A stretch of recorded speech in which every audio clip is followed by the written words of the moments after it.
Hello friends, in this video I would like to share some important information on how to choose inverter for home. We all search for the best inverters and batteries, but I always suggest to look for your requirements at home. Whenever there is any power cut, what and all the appliances you want to utilize, just make a list of it. On each appliances there will be power consumption rating with units as watts. During this COVID, many of the private and government employees are doing work from home. Most importantly, the IT employees. So inverters at home, which is very useful to save their data and their uninterruption for their meetings. Here I'm sharing a simple calculation through an Excel. Even you can do it in a piece of paper. First you have to list down all the home appliances with respect to the power consumption watts of each good and what is the count of that. So I'll start with the basic home appliance like fan with 55 watts into 2 units I want to run it. So it will be around 110 watts will be consumed for 1 hour if I run the two fans at on a stretch. In a similar way for a bulb also, and even it is applicable for TV. So it depends on whether what type of TV are you using. Is it in 75, is it LED or LCD or CRT? Depends on that you can update your watts. And next comes the CPU, computer CPU and computer monitor. In a similar way, if I calculate all these things, I got 580 watts. This is the total load of 580 watts we will consume per 1 hour when all the home appliances are running. And one more thing we have to consider is the safety factor, which means whenever there is a power cut, when all the home appliances are running in the back end, there will be more load appearing on the battery. So that should be handled by the inverter. So here we have a calculation for the safety factor between 15 to 25%. I'm considering it as 20% more load will be appearing on the battery whenever there is a power cut. So even that there is a simple calculation we can do it is this 580 watts into 1.2. Considering that I am having that 20% of more further load expansion whenever there is a power cut. So this comes around 690 watts. Next comes the power factor, which is nothing but the efficiency of the inverter. Whenever we buy any inverter, make sure you check the more efficiency for the inverter, which can give the good results. Inverter basically converts 230 volts AC to 12 volts DC and stores in the battery. And whenever there is a power cut, the 12 volts DC again converts into 230 volts. So in this process, there will be a data loss or a power loss will be happening.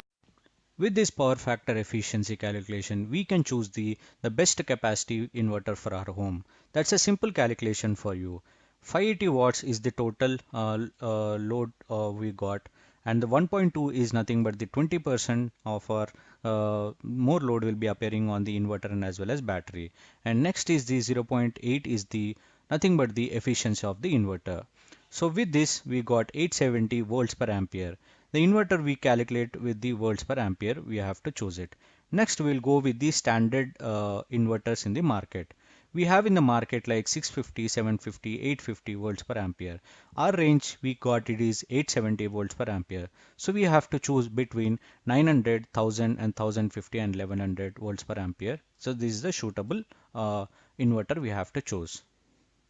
We choose the right capacity inverter for our home. Now we will choose the right capacity battery we required at our home.